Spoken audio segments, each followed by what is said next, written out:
want to go just through a few things, and then we'll turn it over to John Rood, who is from the National Renewable Energy Laboratory. John will talk a bit about the efforts with Exawind and just getting started in using E4S. And then we'll finish up with some information from Samir Shendi, who will go more deeply into details, and then we'll be able to move into discussions. So thank you, everybody. All right, many of you have seen an overview of ECP and ST. I'm not going to go into detail, but maybe just set our brains in the right space for a minute. So ECP has three focused areas. Software technology is one of them. E4S is a delivery vehicle for software technology capabilities. We're targeting three specific systems: Frontier, Aurora, and El Capitan, that are GPU based. And the key theme really here is portable execution across different GPU types. The software technology area has 6 technical areas. If you've seen this slide, I mixed it up just a little bit, and I put the software ecosystem as the 6th column, the last column, because really in a functional sense, it's the one that cross-cuts everything. It's the part of the software technology that deals with packaging, with policies, making sure that our products are available. And just to give us something concrete in terms of what we provide, a lot of the work that we're doing is preparing existing software products, capabilities for these next generation platforms. So, we're working on MPI, OpenMP, OpenACC. We're working on performance tools, math libraries that have all been in existence for quite some years. We are certainly introducing new products. For example, SICM, the simple interface to complex memories, ZFP, Unify CR. These are new products. Some products that were around before ECP are now blossoming, Cocos, Raja, Spak, to being, household names, if you will, at least in the HPC community. So these are the things that we work on in software technology. Now I want to talk a little bit about the E4S and SDKs, because this architecture is what underpins all of the work that we're doing in terms of integration, community building, and those related topics.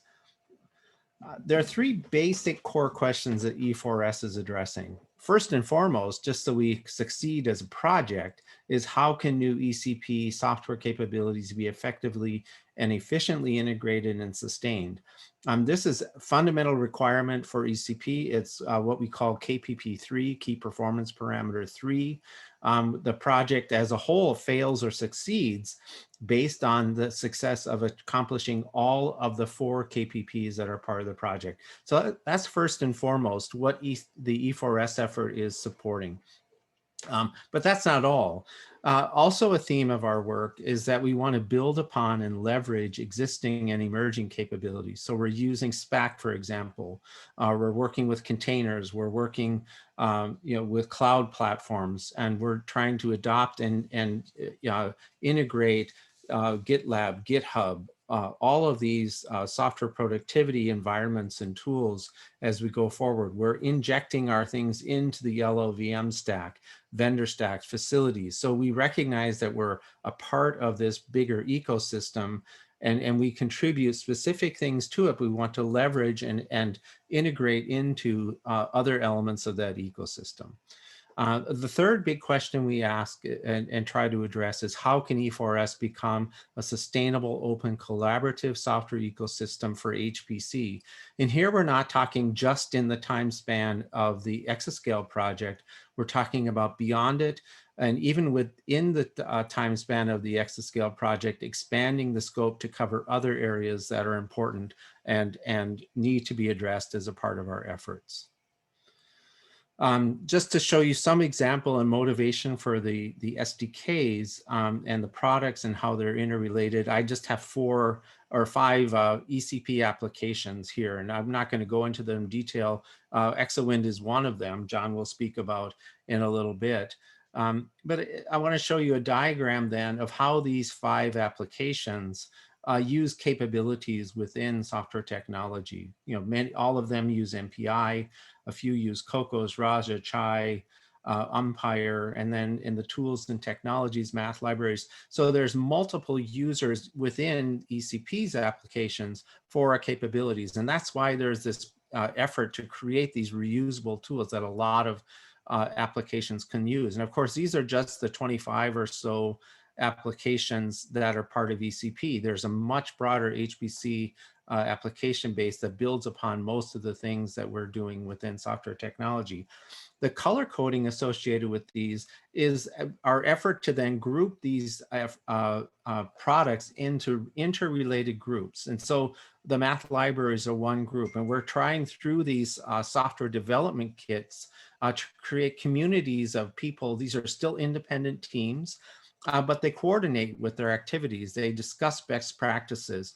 They identify policies that they can commit to that help improve the quality of all the products. They do version management together of third-party dependencies. And so we're trying to create communities of interaction that enhance the development and enhance the communities that develop similar kinds of products. And that's the purpose of the SDKs. Building on top of the SDKs is E4S. And we've had now a number of releases of E4S. The latest was in February. We've moved to a calendar versioning system, and we're committing to a quarterly release of E4S that sits on top of it. So here's just a basic architecture description of what it is. The lowest level are the individual products themselves. We've been delivering those for decades.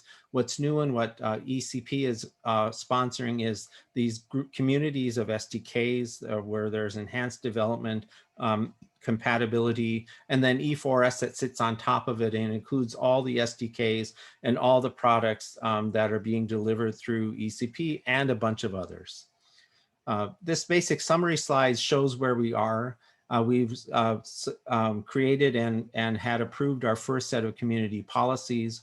We stood up our first version of the doc portal. We do some portfolio testing, and we'll improve on that as we go. We have this curated collection, quarterly releases, build caches, and we're ever more creating a turnkey stack. And now we're moving on going forward to creating strategy groups so that we can expand our efforts as we go forward. Okay, so that's a little bit about what E4S is and is not. I won't go through this summary so much so that I can keep going and maybe even give us a little bit more time.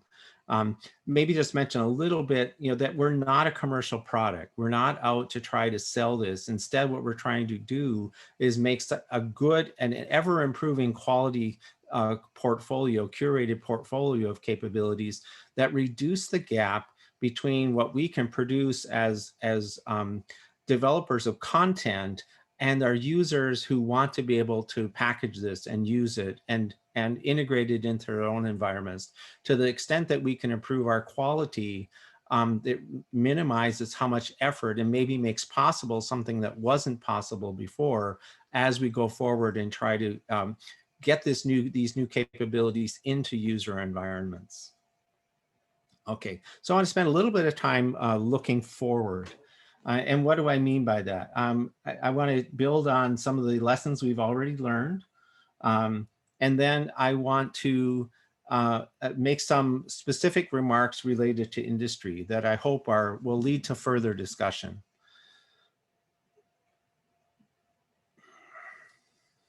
So what are some lessons we've learned so far? One is we can, within DOE, deliver reusable software as a portfolio. I think E4S, we're really still just getting going, and already we're seeing some of the great benefits of having this portfolio approach to providing software to our users. We've already seen some impact of community policies. This started in the math libraries area, and we've extended it to the broader set of E4S. The doc portal, testing, containerization, all of these technologies that make our products easier to access and use are tremendously valuable, and the leverage that we get by doing this across a portfolio is incredible.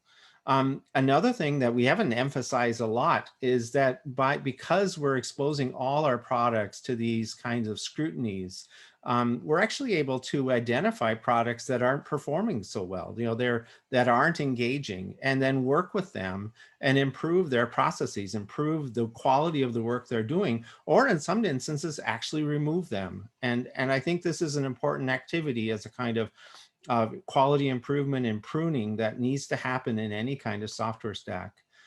We think that E4S is ready to extend the next generation software and hardware needs. We already have AI and ML products in our portfolio. TensorFlow, PyTorch, Horovat are all part of E4S already, and we're ready for any new products that emerge.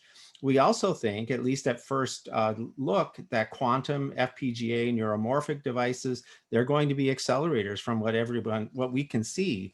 And from a macro architecture, they're similar to GPUs. And so we think that we can credibly say that we can incorporate software related to these new devices into E4S. And that makes a lot of sense because from a holistic HPC perspective, an application wants to use these heterogeneous devices from within the same software ecosystem. And what we're seeing also with E4S is software is now as a portfolio, as a first-class entity. We can have discussions with the facilities, with program offices, with the vendors. We can have these kind of peer-to-peer conversations that were not possible when each individual team was doing all of this work on their own. And so we view these as all positive lessons learned in our efforts so far. So what are some challenges that at least that we see so far? So ECP is a robust, tailored 413.3b federally funded construction project that brings with it a lot of infrastructure. Transitioning what we're doing post ECP is going to require I think a highly structured approach, probably different than what ECP is right now, but still disciplined and rigorous in how things go. And so finding the right funding models and portfolio management, the org structure are very critical to our success going forward.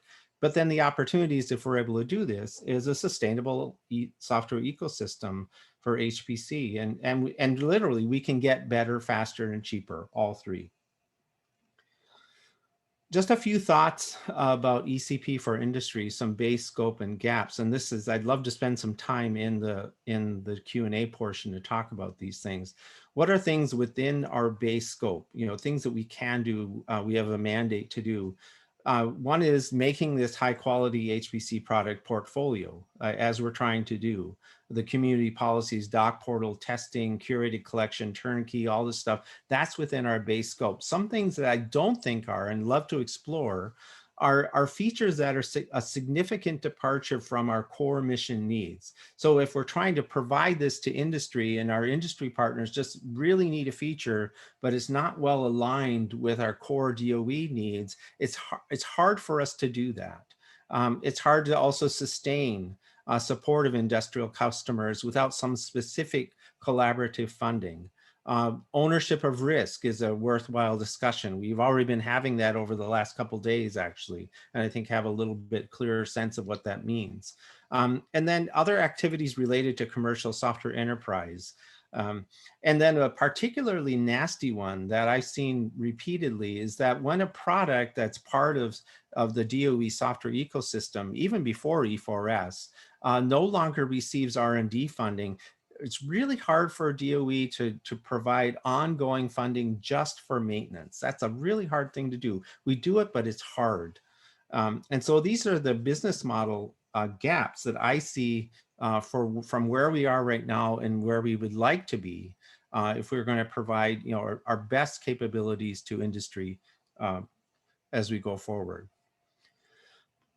Okay, so a few questions and comments. Are these the gaps? I would love to know from other people in this session. Are there more? Are there others? Can our existing relationship between DOE and industry, the model that we have right now, fill them?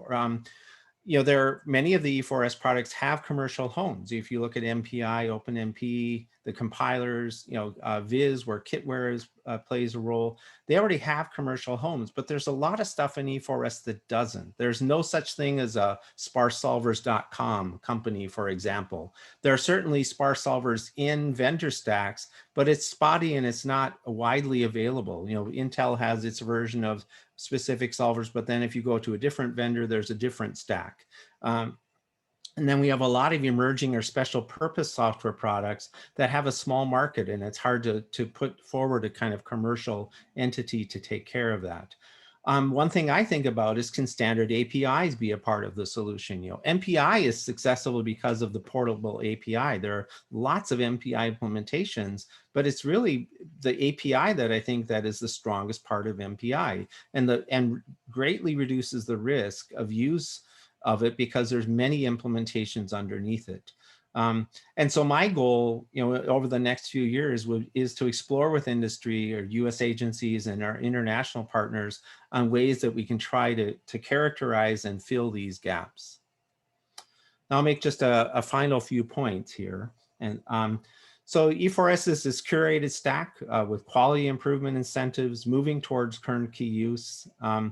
We're starting with our DOE program managers. We're very excited about this.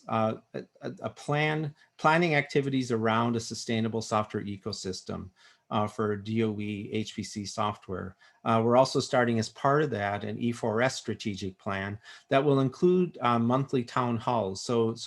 And many of you, if you express interest, we already know who some of you are and we'll invite you, but we want to invite other people to be part of these town hall discussions. We believe that E4S has reduced important gaps that limit the usefulness of DOE software for industry, but that gaps remain.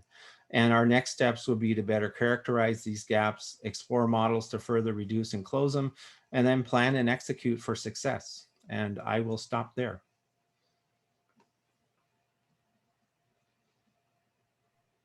Whoops. Mike, thank you very much. You're a couple of minutes ahead of schedule here, and we could take a couple of questions if people want to put their hands up. Do we have any? Otherwise, I would just say if we don't have any immediate questions, but if you think about them over the next few minutes, put them in the chat and we'll get to them at the end. Yeah. I think you have an ECP first, though, getting finished with 3 minutes to spare. Well, I was hoping that we would have more time for Q&A. I was hoping we could get into some of these topics at the end of the talk. So, well, let's see if we can keep picking up the extra couple of minutes along the way, and it'll give more time at the end. Let's do that. Why don't we do that? Yeah. Our next speaker is John Rood, and John is going to talk about E4S and ExaWind, which I know ExaWind is of particular interest to some of our panelists here. Yeah. I'm sorry, some of our participants. Hey, John, thank you very much. Yeah, thank you. Does this all look okay? Great. Okay. Yeah, so I'm John Rood. I'm from NREL. I'm going to provide just a touch of an overview of the ExaWind project and really just justify how complex our stack is and why we're excited to have E4S in the ECP project. So with ExaWind, our project, the picture you're looking at, we're basically trying to model everything in that picture. So this is like a photo of a wind farm on the left side over a foggy day, I believe, and we're really trying to study the interactions between turbines in a wind farm. Highly complex environment. We have a team of 40 researchers working on this project. You can see all the list in the upper right corner of all the laboratories involved. So we develop multiple applications for the ExaWind. Nalu Wind is a big focus. It's an unstructured solver where we use that to solve the actual turbines and the unstructured mesh complexities around the turbines. OpenFast is before the ECP project, but it actually does whole turbine simulations. It more so does the control of wind turbines, so doing pitch and yaw, on the blades and really just the control system, things like that. And we have a new code that has been developed over the past year called AMR Wind, which is our structured grid solver, which actually will handle most of the domain. So really think of the gaps between the wind turbines is where AMR Wind will model more of the atmosphere. So here is just a little sketch of, you can see we have now the wind here doing a unstructured calculation, and we couple that using another application, which we don't develop, called Tioga, which does the hull cutting and the mesh. And we really just couple two codes together here. We're doing Nalu Wind and AMR Wind. So this is just an overview of like the complexity of actually doing, we're really focusing on offshore modeling now. So even oceans have come into play recently in our application stack. So we have even more complexities here. We have the blades bend in the turbines, all these types of complex physics happen. So here's our like vision for offshore. And we have multiple codes going on here, and that's really what I'm trying to hit at is Nalu Wind's going to be doing the turbine here. We have AMR Wind doing two parts of the domain with a two-phase solver in the intermediate part here, and then the whole domain is kind of modeled by a one-phase AMR Wind solver. So here's some, just to show off like some cool things that we're doing is we have water based on volume of fluid and AMR Wind now, so we can do ocean waves. There's a dam break problem. And here on the right side, we're actually doing the coupling with Nalu Wind and AMR Wind. So that's the Nalu Wind is basically just the turbine here, and then it's coupling to AMR Wind. So now we get into the complexity of the software stack to do all this. So using Spak, I got this DAG with all the dependencies for Nalu Wind. I'm cheating a little bit here because I turn on the in situ visualization, which means ParaView comes into play. But really, there's like 86, I think, dependencies happening here for Nalu Wind. Nalu Wind is basically it's kind of a showcase for Trilinos and all the cool things you can do in Trilinos. And Trilinos pulls in a lot of dependencies, and we have this big web of DAG. So all of our excellent software is in Spak. I've been using Spak for 7 years. So right away when I joined the project in 2016, I put Nalu and Nalu Wind into Spak. Some of our applications are mostly straightforward to build, AMR Wind, OpenFast, Tioga, but really it's the web of all these that makes it complicated when they're all put together and talking to each other. So there's 86 dependencies for Nalu Wind when you enable everything in Spak. So this really turns into like, there's a pretty big overhead into building Nalu Wind and getting it, the actual executable. We have a SSD test machine, 32 cores, and it takes me, from scratch, minimum 2-hour build time when you're doing parallel builds in Spak. And I think more around 4 hours or so if you show up on a system like Summit and you're nice on the login node and you're nice in your commands, but still doing them in parallel. So I listed a couple of machines that we've experienced over the years. We develop on our laptops. We had Peregrine and Eagle at NREL. Rhodes is our test machine, that 32-core Haswell machine. We develop and run on Cori a lot of times in the past, Theta. We've even used Mira, which had kind of an older software stack, and we were still able to do some simulations there. And we mostly focus on Summit. All our application codes are GPU capable. So what I've found out over the years is some tweaking is, even though we have stuff in Spak, when you show up on a new machine, there's always some tweaking that seems to have to happen. Because you're really the person there with this web of software that has never before been used in that sense. So you experience stuff like, for example, not to throw anybody under the bus, but NetCDF on Summit requires a patch just specifically for Spectrum MPI. And I think maybe we were the first ones to find that.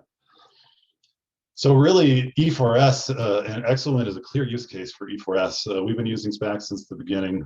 We are at the beginning stages of implementing E4S. We're mostly in development mode now, but we're definitely looking towards the future. So post ECP, we would definitely benefit by dramatically simplifying obtaining a working build for Nalu wind. It's really one of the major complaints we have.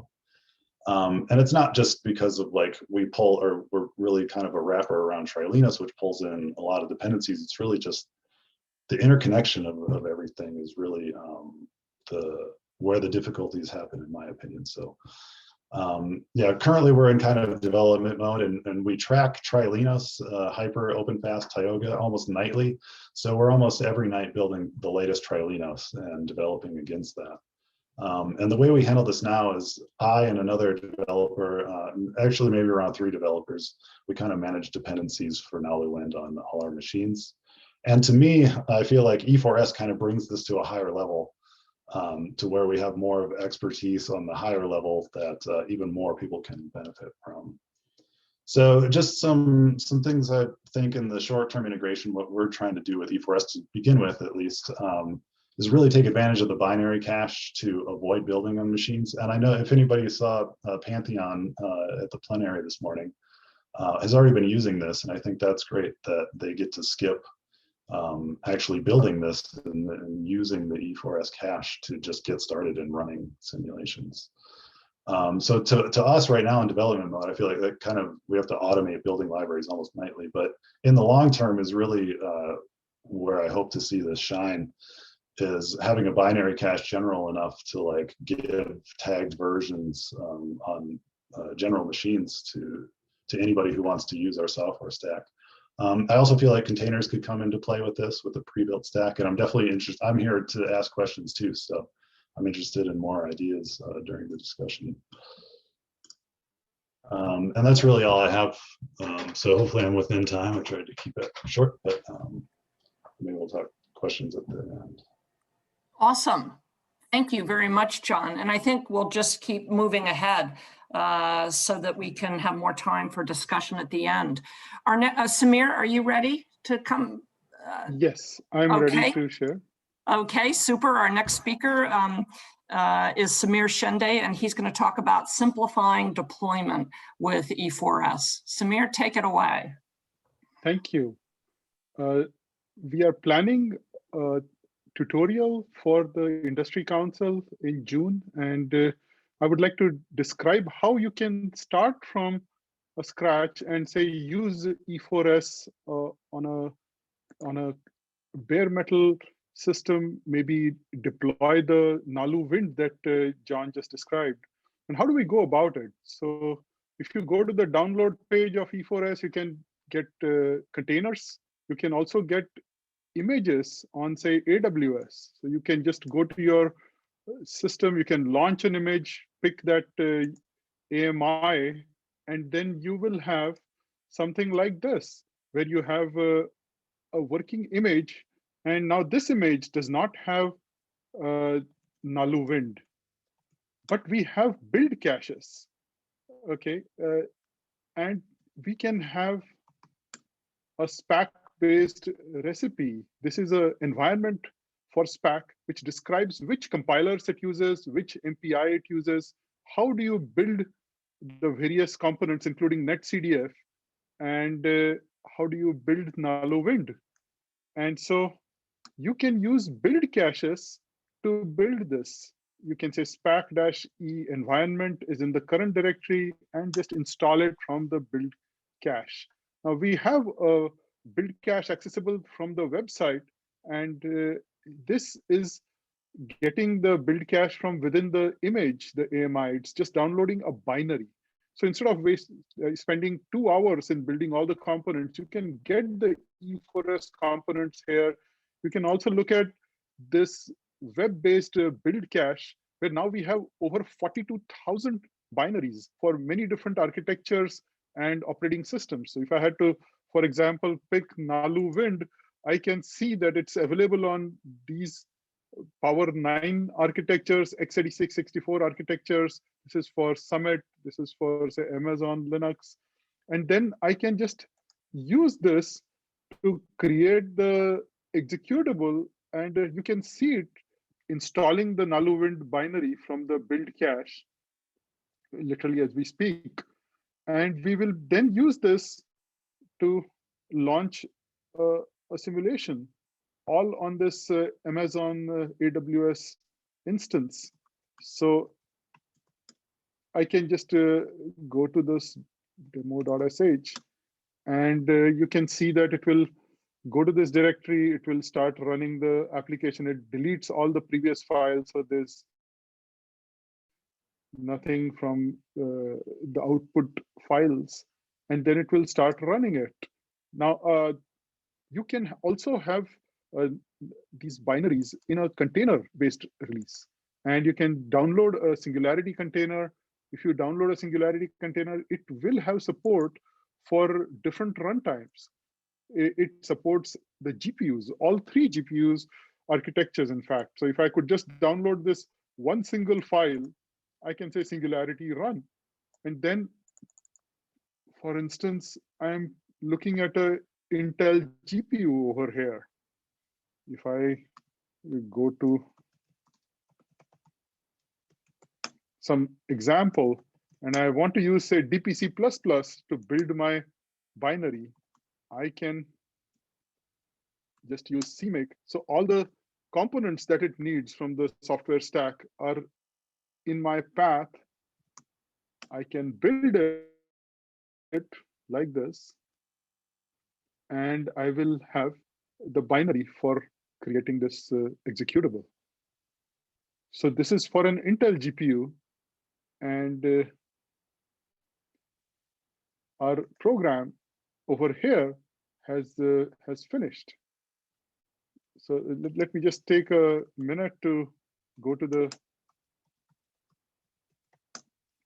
I just run this, and you can see that it could access the Intel GPU. This is just a simple example. So here I can say, look at the output display, and it created that simple example. So I know for other GPUs, I need to specify, for example, for NVIDIA, I can say --NV, and that will pull in the NVIDIA drivers. So here, I am using the HipCC compiler from AMD Wrapup, and the same binary image that I downloaded from the website can be used to run this execution, which is now using the Vega 20 HIP device or the MI50 GPU to execute this. Or if I say Spak load CUDA at 11.0.0, I will have,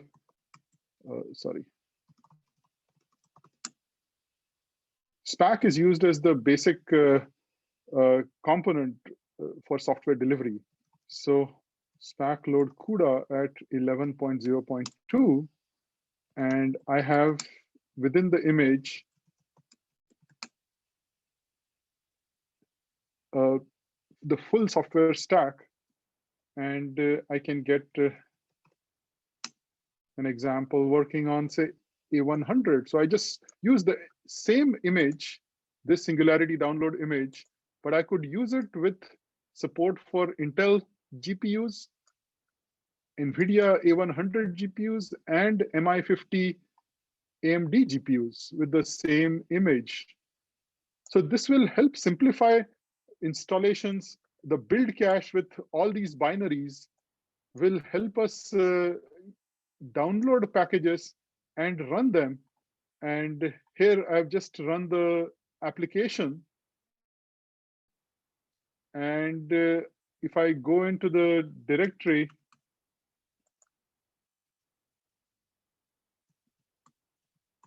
I can just go to this directory, see the output, and here is which para view for visualizing this. And you can see that it used Spak to actually install paraview. And I can just say paraview output.e and visualize the output of this 8 processor run on this AWS instance. So here I did a MPI run 8 nalux and then use this input file, which is edge hybrid fluids.yaml. and then we just check that it passes or fails, and then merge the output. With this, we get a single output file that we can then use with ParaView.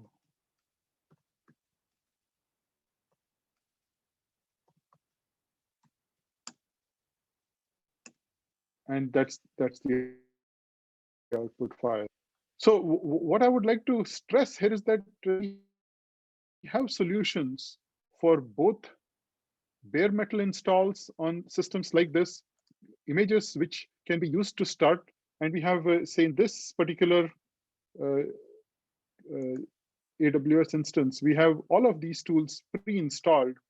So here, for example, if I said, look at the mixture fraction, click on the apply button, and then I see this plate. Now I am using AWS CV for the visualization part here.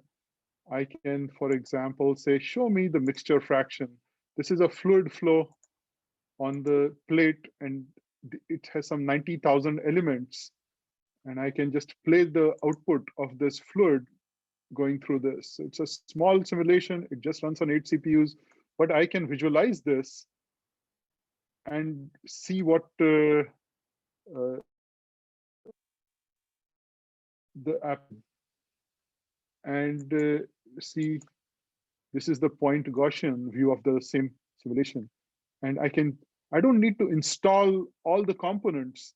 They are available directly from either containers or they are available through the binary build cache. And it simplifies the workflow where the full Naluwind application was installed and run and visualized. We visualized the output all within the span of a couple of minutes running on this system. So this is what we would like to do with other codes that are difficult to build. We would like to make sure that we get them into Spak and then create build caches for them, make sure their dependencies are all pre-installed, and that they have a validation test suite to check that it was correctly installed. So we have support for GPUs now in our container images. We have support for compilers. So you can see that we have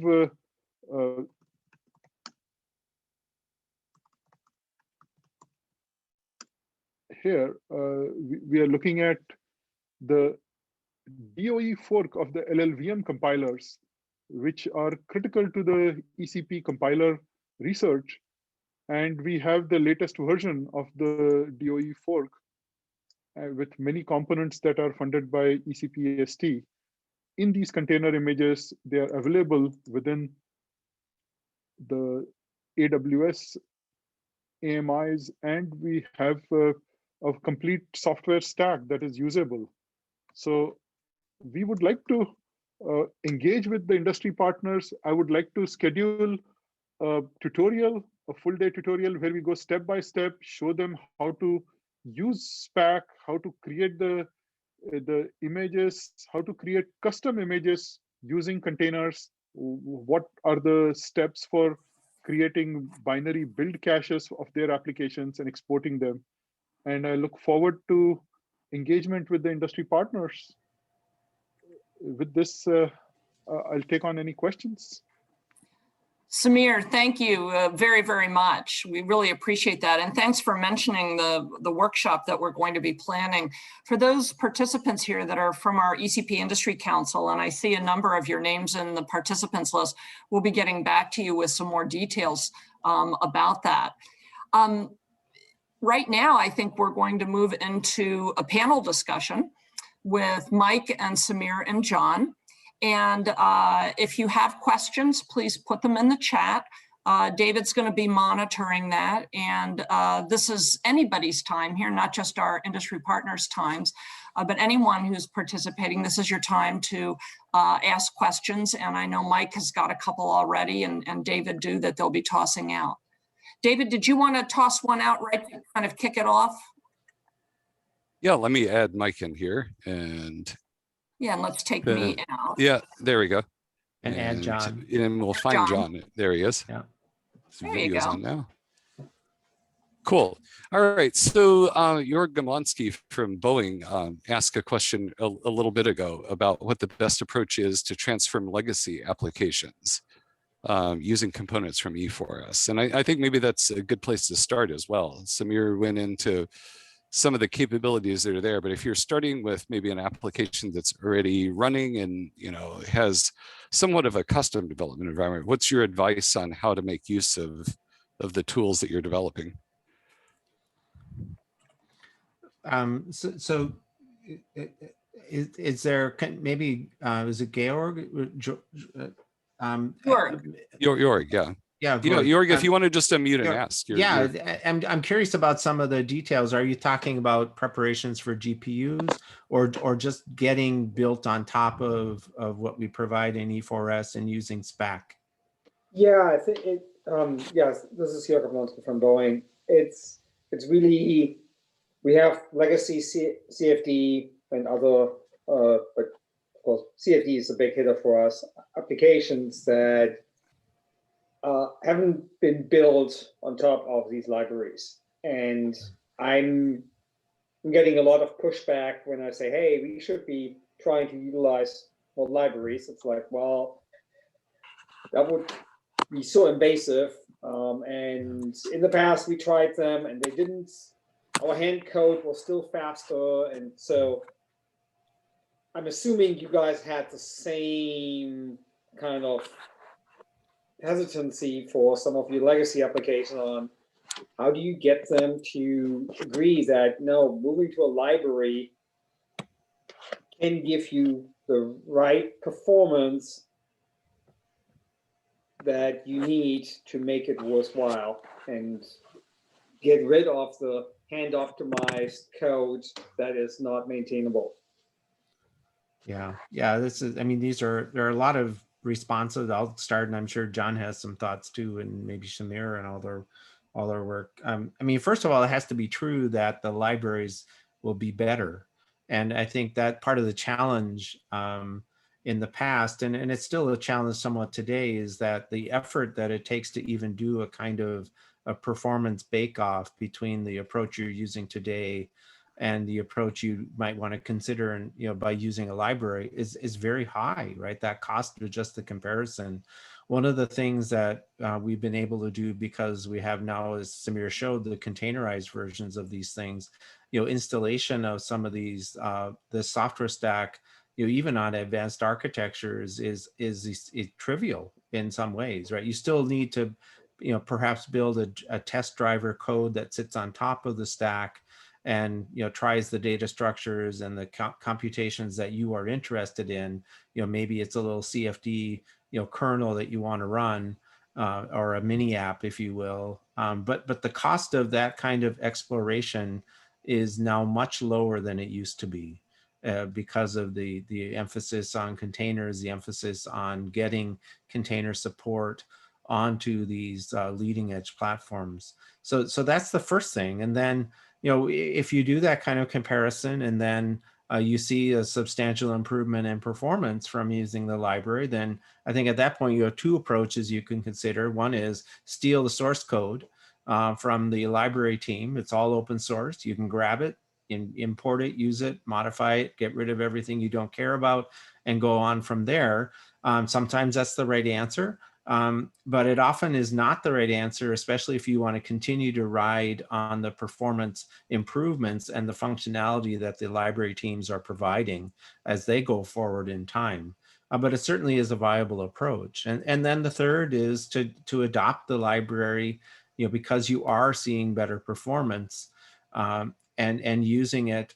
And then I think the intent here with E4S and beyond ECP is that we can provide this curated software stack that is high quality, has access to documentation, is driving forward with providing a usable software stack. And in the end, it still might be that the answer is you want to have control over your own stack, and that's a business decision that you have to make.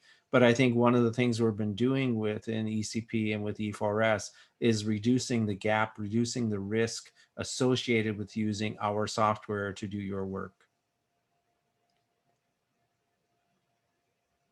Thanks, Mike. Yeah. Really good, but So something that came up in the chat that I thought I'd bring to the panel as well is the idea of the build cache and how you rebuild things and what the effort is required to do that. Can you talk about that a minute? Samir, you're probably in John. Sure. So yeah. we have GitLab instances where we build the build cache and then update the different versions. You can see here what we are doing for validating and testing the DOE fork of LLVM and see how it, like this is something that just built 2 hours ago. And we can track the various issues and see what how it might be working. So we have GitLab instances. We have specific machines with GPUs, including Intel, AMD, and NVIDIA GPUs that are used for this process. We have an automated way of exporting the new binaries to our build cache, and it keeps growing over time.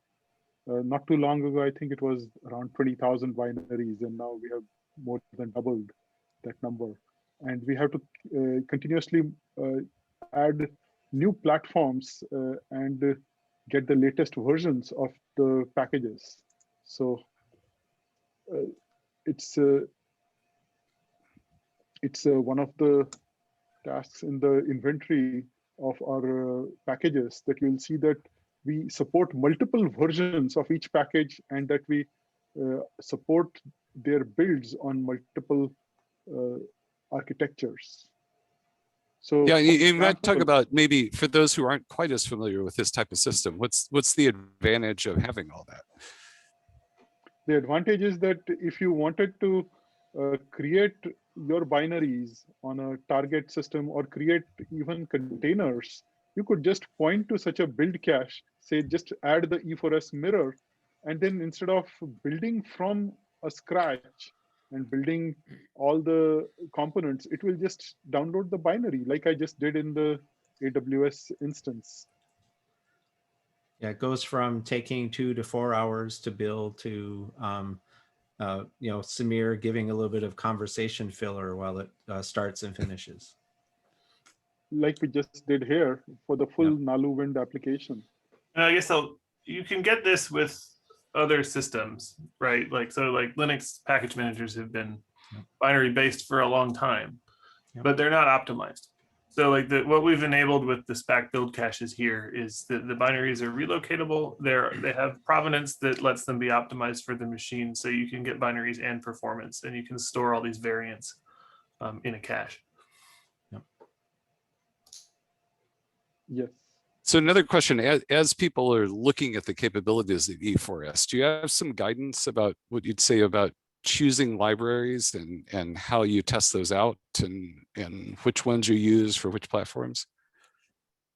Yeah, it's a great question. We get this a lot. It's a little bit of a, I mean, just to be frank, a sensitive issue where, you know, we're all developer users, and there are competing approaches for accomplishing the same task. And so we have to be a little careful how we recommend things. On the other hand, you know, if you ask and you send a note to the, you know, for example, just go to e4s.io, go to the GitHub location for E4S and start asking questions, you know, in the GitHub issues. We'll answer those. We'll provide you with answers and give you some of our advice about, you know, maybe ask questions back to you saying, based on what we think your needs are, you might want to try this approach, you know, this set of libraries. I wish we had a better approach at this point. And I know we've been asked this before, and, you know, we can give you this kind of portfolio of products, but if someone comes and says, I want to have a, build a CFD application. What are the things I should be using from your portfolio to do that? That's a harder thing for us to answer. And I would actually love some input from people personally about how we could do a better job of that and still kind of remain sensitive to the fact that we don't want to pick winners in this, at least in this context. It's hard for us to pick winners.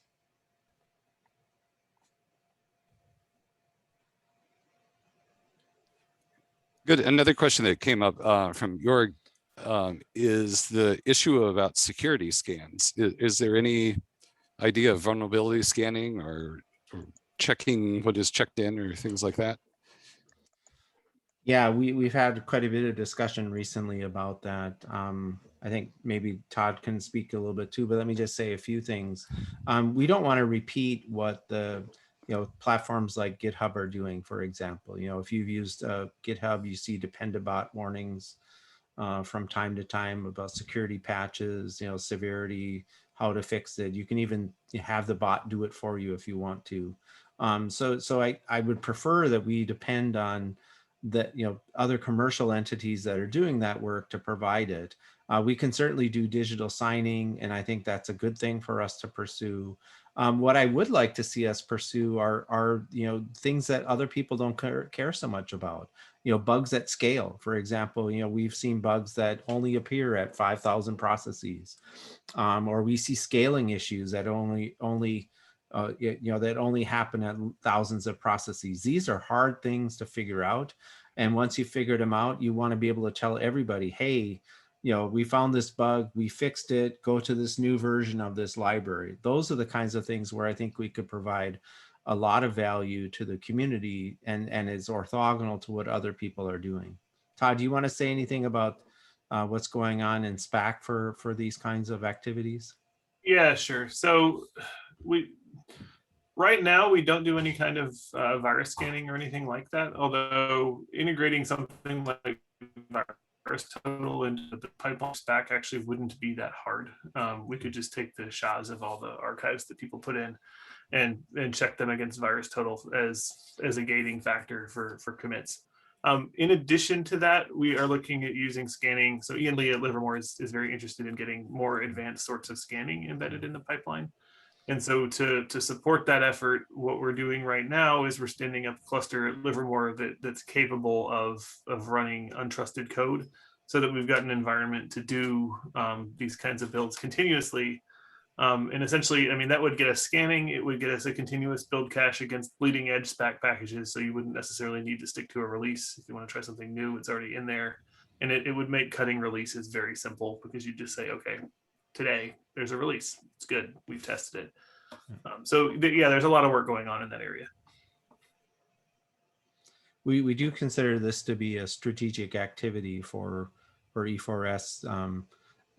As part of a portfolio, we have a cross-cut capability to look at this as a suite and do some things that you can't do if you're not a portfolio. Yeah, there was a question from Doug Cothey, a couple of them around the issues of build relationships and if you need visualization for it. Talk